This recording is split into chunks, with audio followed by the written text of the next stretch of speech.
Hello, my dear students. Today, I welcome you again in this interesting session of PrepX IQ classes. I am Akif sir, and as you know, I teach you English for class 10th. My dear students, आज जो हम chapter पढ़ने जा रहे हैं, ये आपकी text book का सेकंड चैप्टर है. That is an excellent father.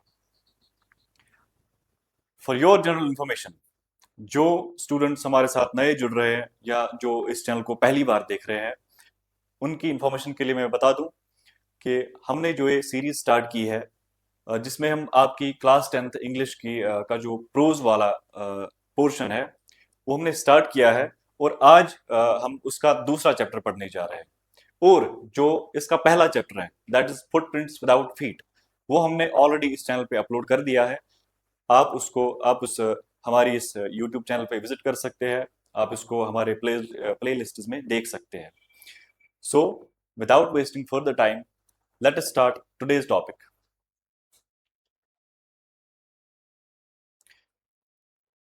आज का जो हमारा टॉपिक रहने वाला है, it is title as an excellent father. My dear students, आज का जो ये चैप्टर हमारा रहने वाला है, ये खाली हमें पढ़ने के लिए नहीं है, ये हमें एक और चीज भी सिखाता है. It gives a lesson of a human trait, the most valuable human trait. और वो क्या है? प्यार, love, affection and care of our parents. मेरे प्यारे बच्चों, अगर आपको लगता है कि आपके जो पेरेंट्स हैं वो आपसे अ, उस लेवल का प्यार नहीं करते, या अगर आपको लगता है कि वो आपको अफेक्शन नहीं दिखाते हैं, आप गलत है. ऐसा नहीं है. हर कोई पेरेंट, हर कोई माँ बाप अपने बच्चों के लिए वरीड होता है, कंसर्न होता है, चाहे वो अपने प्यार को डेमोन्स्ट्रेट करे या ना करे, लेकिन वो डेफिनेटली आपको प्यार करते हैं. वो आपके लिए फिक्र करते हैं, उन्हें आपकी केयर है. और आज जो हम चैप्टर पढ़ने जा रहे हैं, इसमें भी हमें इसी चीज की सीख मिलती है. अब इस चैप्टर में और क्या क्या डिटेल्स है, आइए देखते हैं. वो हम देखेंगे इस चैप्टर में. Starting from the beginning. ये जो चैप्टर है, इसके जो राइटर है, she is a female by the name Jane Austen. Jane Austen जो थी, ये एक इंग्लिश राइटर थी. और ये जो आपका चैप्टर है, ये इनकी famous novel pride and prejudice से लिया गया है. एक एक्सट्रैक्ट है, ये इन्हीं की नॉवल से लिया गया है. अब हम ऑथर के बारे में थोड़ा जान लेंगे. जेन ऑस्टन जो थी, she was born at स्टीवेंटन.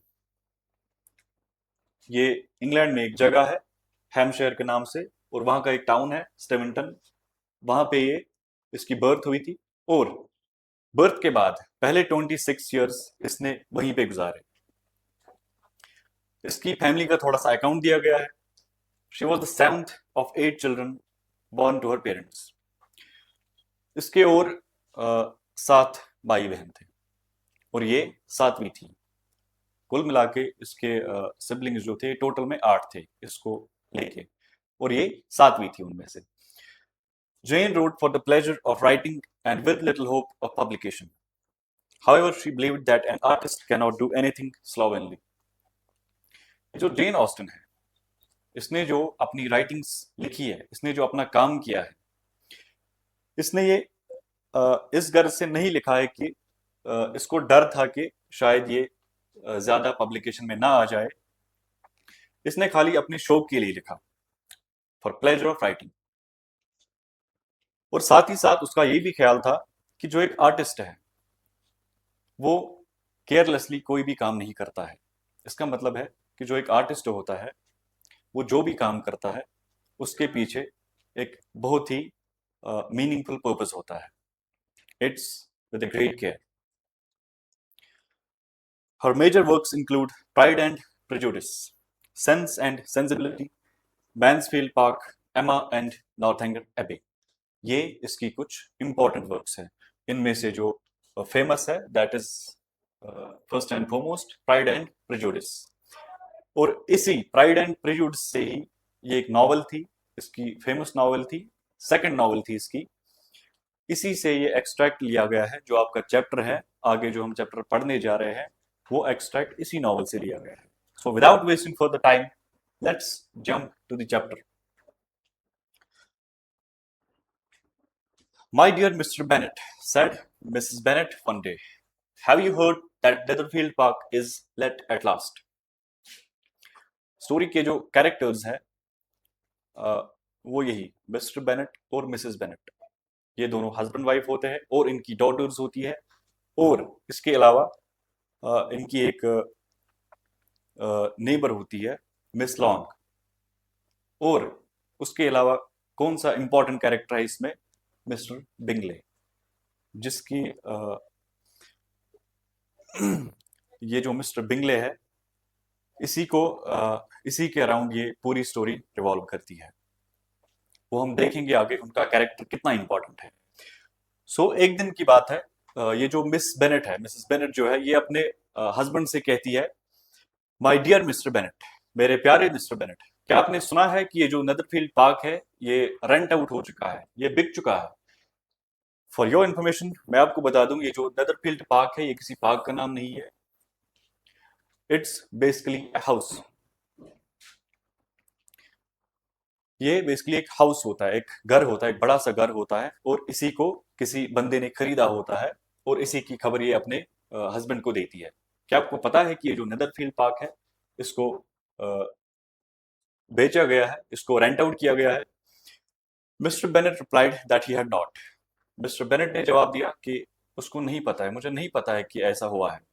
But it is, said she, for Miss Long has just been here and she told me all about it. उसकी वाइफ ने क्या जवाब दिया? बोला कि नहीं, ऐसा ही है, ये जो नेदरफील्ड पार्क है, it has been rented out. तो उसी के बारे में इसको बता रही है। इसको कैसे पता चलता है? इनकी एक नेबर थी जिसका नाम है मिस लॉन्ग। वो कहती है कि मिस लॉन्ग थोड़ी देर पहले हमारे यहाँ आई थी और उसी ने मुझे इस सब के बारे में बताया। Mr Bennet made no answer, और इस पे मिस्टर बेनेट ने कोई जवाब नहीं दिया। Do you want to know who has taken it? Cried his wife impatiently. ये बहुत ही बेसब्र हो रही थी इसको बताने के लिए। इसने अपने हस्बैंड को बोला, क्या तुम जानना चाहते हो कि ये किसने रेंट आउट किया है, ये किसने खरीदा है? You want tell me and I have no objection to hearing it. तो इसके हस्बैंड ने क्या जवाब दिया? हाँ, तुम मुझे बता सकती हो, अगर तुम्हें कोई एतराज नहीं है बताने में तो ठीक है, तुम मुझे बता सकती हो। This was invitation enough. इसकी वाइफ को लगा कि ये इसका बोलना ही मेरे लिए इनविटेशन की तरह है।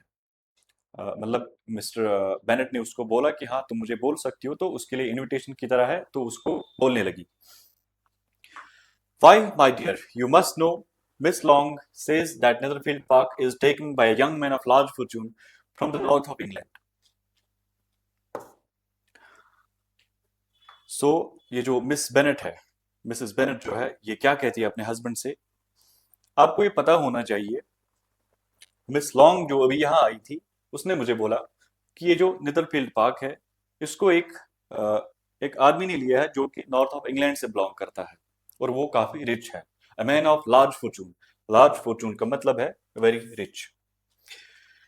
He came on Monday to see the place and was so much delighted with it that he had agreed to take it. उसके बाद क्या होता है? वो उसे कहती है कि वो जो मिस्टर बिंगले है, जिस बंदे ने ये मैंशन रेंट आउट किया है, जिसने ये खरीदा है, वो मंडे को आया था इसी जगह को देखने, इसी घर को देखने, और वो इस घर से इतना खुश हुआ कि वो मान गया इसको खरीदने पे। What is his name? अब ये पूछ रहा है अपनी वाइफ से कि उसका नाम क्या है। तो वहां से जवाब देती है बिंगले। उसका नाम बिंगले है। उसका पूरा नाम चार्ल्स बिंगले होता है, बट आपकी बुक में सिर्फ बिंगले को मेंशन किया गया है। It's his cast basically.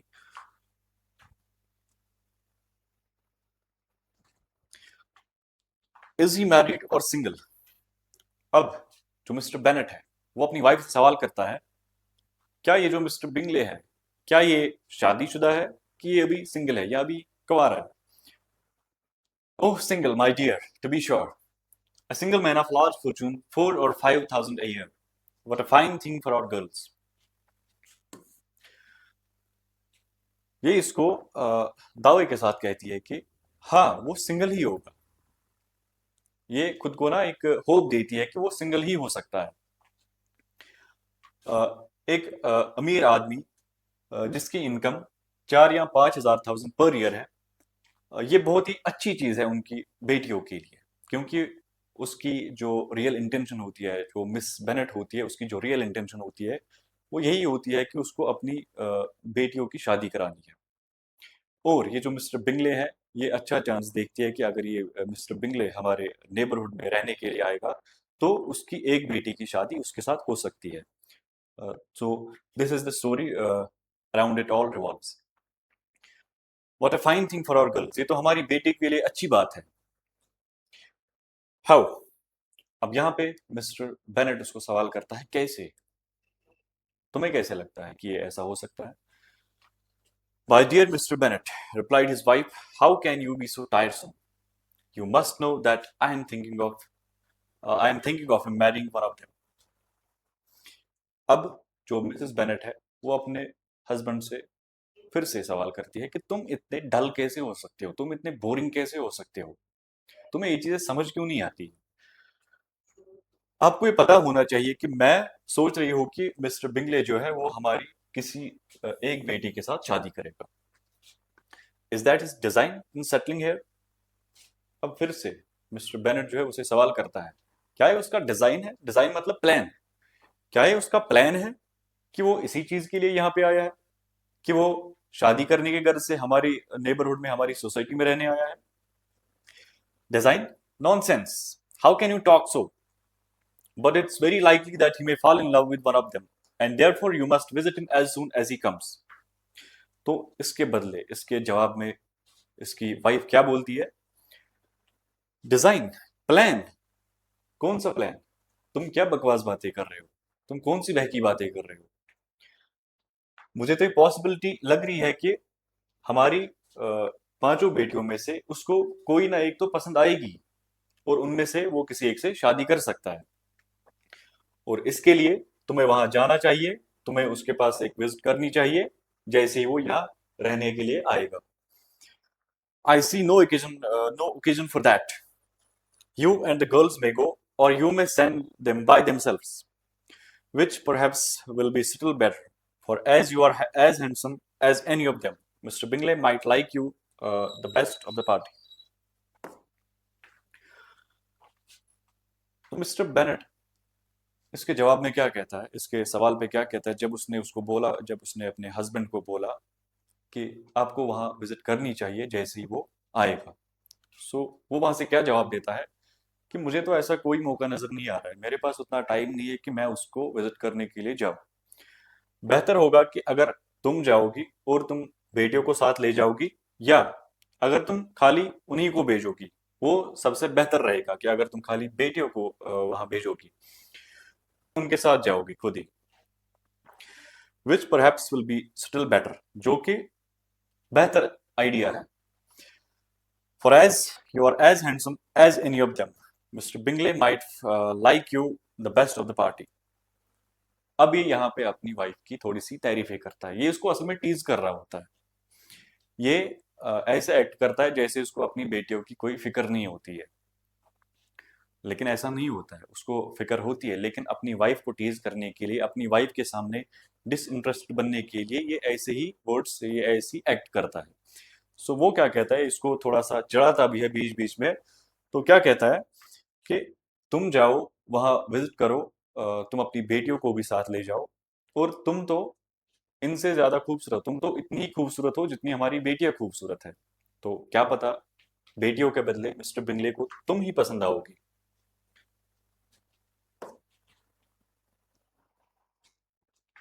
Dear, you flatter me. I certainly have had my share of beauty, but my dear, you must indeed go and see Mr. Bingley when he comes into the neighborhood. अब यहाँ पे ये अपने husband से कहती है कि तुम मेरी झूठी तारीफें मत करो, तुम मेरी झूठी तारीफें करके मुझे परेशान मत करो। मुझे पता है, आई certainly have had my share of beauty. मैं भी अच्छी खासी खूबसूरत हूँ। ऐसा नहीं है कि मैं खूबसूरत नहीं हूँ। But my dear, you must indeed go and see Mr Bingley when he comes into the neighbourhood. लेकिन तुम्हें जाना चाहिए और देखना चाहिए कि जब मिस्टर बिंगले इस नेबरहुड में रहने के लिए आएगा, तुम्हें डेफिनेटली उसको विजिट करना चाहिए। I dare say Mr. Bingley will be very glad to see you, and I will send a few lines by you to assure him of my hearty consent to marrying whichever he chooses of the girls. अब यहाँ पे mister Bennett जो है, ये अपनी wife से कहता है, मैं दावे के साथ कह सकता हूँ, वो जब तुम वहां जाओगी, जब तुम उसको विजिट करोगी, वो बहुत खुश होगा आपको देख के, वो बहुत डिलाइट फील करेगा आपको देख के। And I will send a few lines by you to assure him of my hearty consent to marrying whichever he chooses of the girls. और आपके जरिए मैं उस तक कुछ बातें पहुंचाना चाहता हूं, वो ये कि मेरा कॉन्सेंट है, मेरा एग्रीमेंट है, मतलब मैं इस बात से सहमत हूं कि जिस लड़की को भी, जिस बेटी को भी वो चूज करे शादी करने के लिए, वो कर सकता है। उसको इतनी चॉइस है कि वो किसी भी पांचों में से किसी भी बेटी के साथ शादी कर सकता है। You take delight in vexing me. You have no compassion on my poor nerves. अब यहाँ पे मिसेस बेनेट जो है, ये अपने हस्बैंड से कहती है कि तुम्हें मुझे परेशान करना अच्छा लगता है। शायद तुम्हें मुझे ये इरिटेट करना बहुत अच्छा लगता है। तुम्हें मेरी अ, तुम्हें मेरी खामियों पे, sorry, there is certain noise coming around the corner. Okay, now it's fine. You have no compassion on my poor nerves. कहती है कि तुम्हें मुझ पे थोड़ा सा भी रहम नहीं है, तुम्हें मेरी खामियों पे जरा सा भी रहम नहीं है। You mistake me, my dear. I have I have a high respect for your nerves. They are my old friends. नहीं, आप गलत समझ रहे हैं। ये अब मिस्टर बेनेट अपनी वाइफ से कह रहा है, आप मुझे गलत समझ रहे हैं। मुझे तो आपकी इन खामियों के लिए बहुत ज्यादा इज्जत है।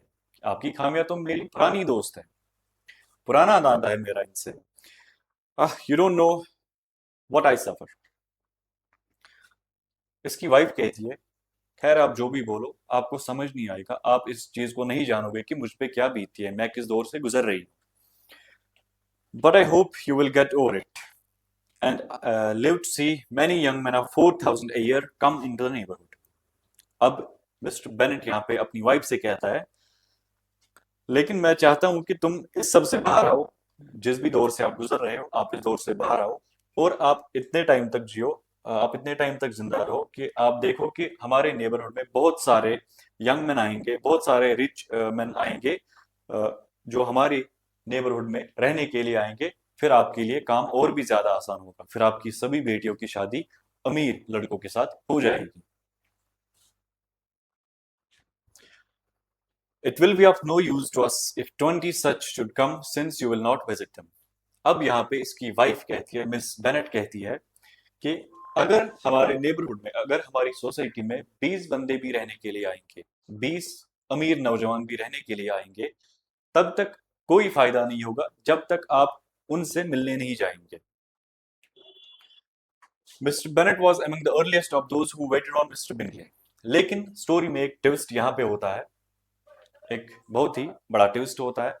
मिस्टर बिंगले अभी तक अपनी वाइफ को टीज कर रहा था, वो उसको ऐसे प्रिटेंड कर रहा था जैसे उसको कोई इंटरेस्ट नहीं है मिस्टर बिंगले को विजिट करने में। लेकिन ट्विस्ट क्या है, इसने ऑलरेडी विजिट की होती है मिस्टर बिंगले के घर पे, ये ऑलरेडी मिस्टर बिंगले से मिला हुआ होता है, इसने मीटिंग की होती है उससे और इसने बात वगैरह भी की होती है, लेकिन अपनी वाइफ के सामने डिस्क्लोज नहीं कर पाता है, नहीं करता है।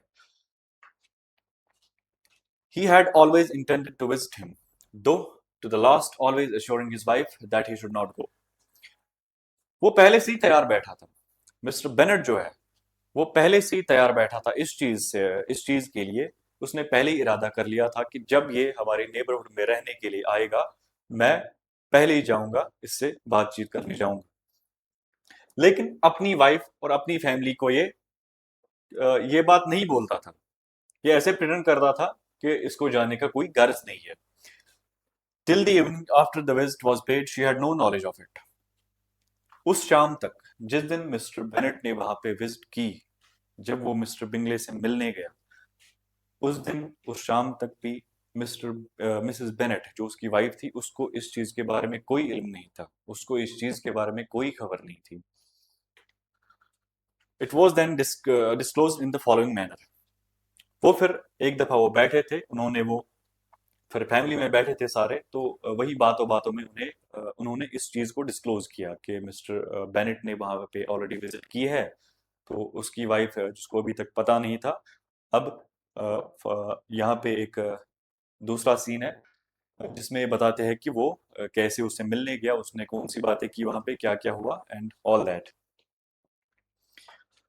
Observing his second daughter employed in trimming a hat, he suddenly he addressed her with, जो इसकी दूसरी बेटी थी, जो इन हस्बैंड वाइफ की दूसरी बेटी थी, वो किसी काम में बिजी थी।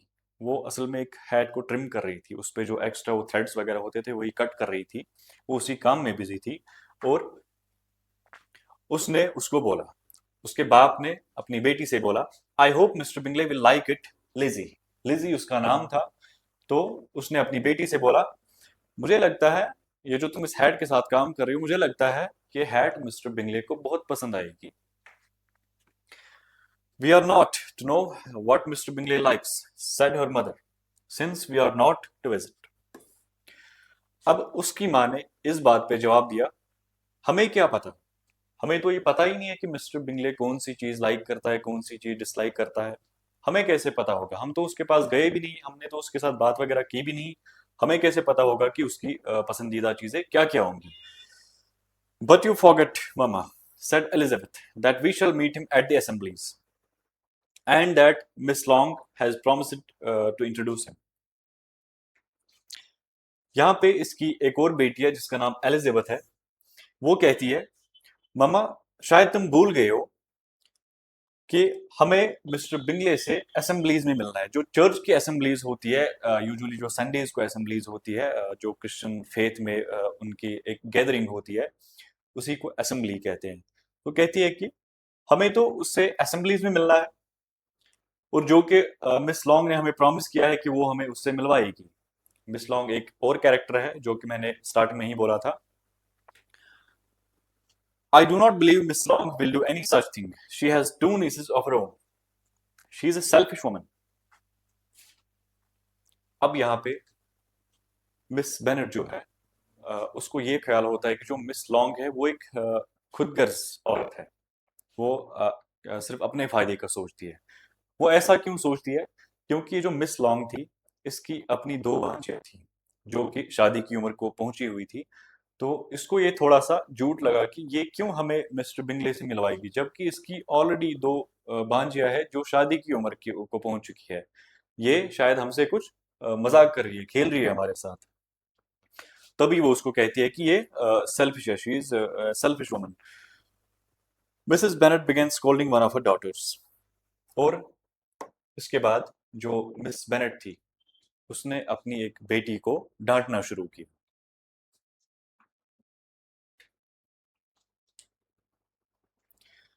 Don't keep coughing so kitty. Sorry, I think I have surpassed the previous.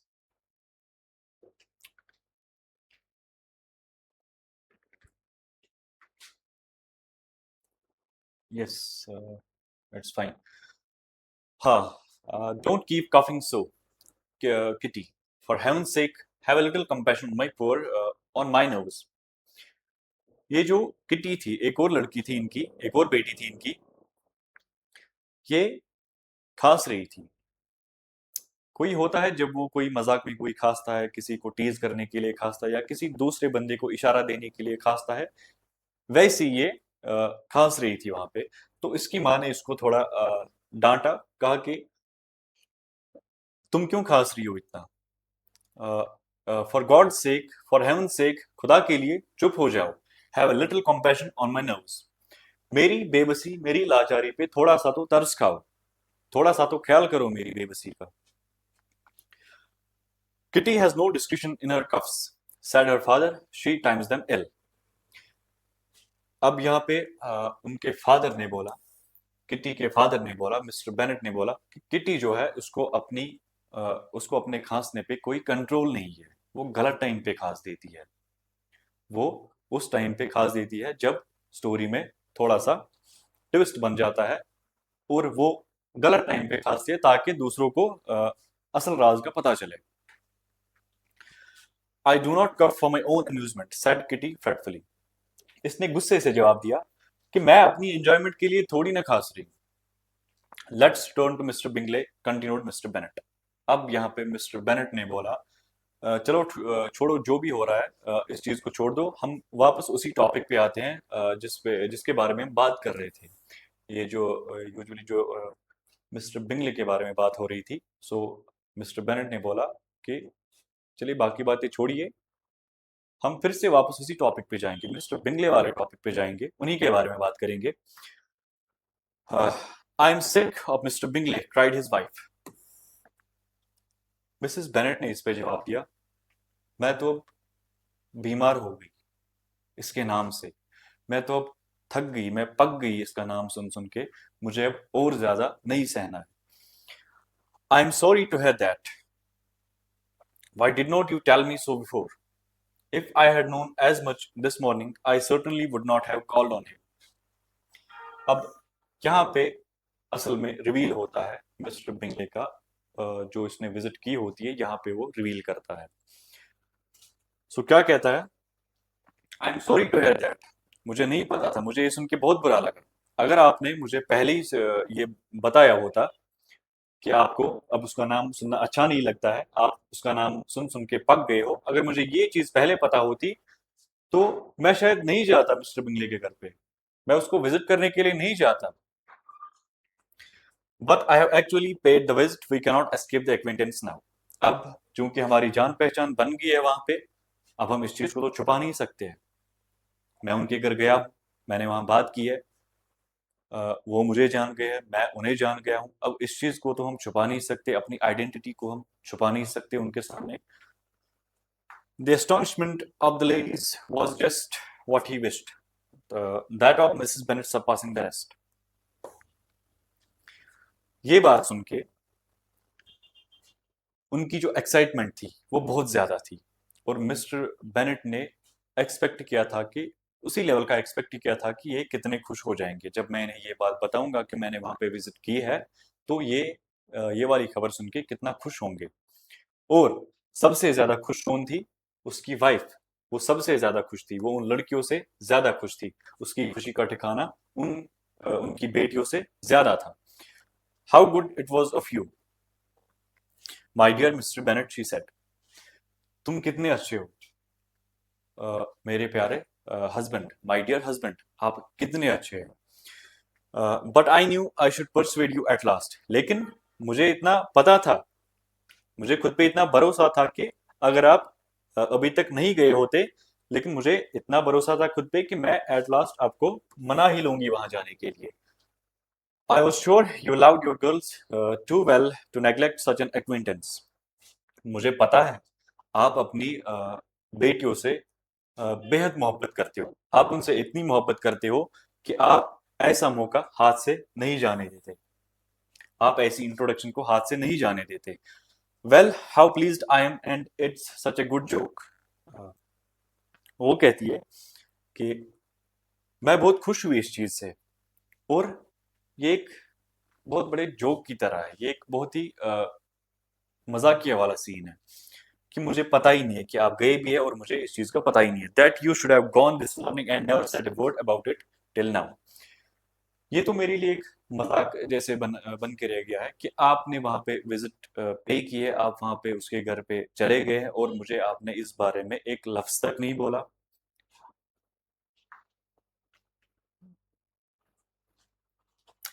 Now Kitty, you may cough as much as you choose, said Mr Bennet, and as he spoke he left the room.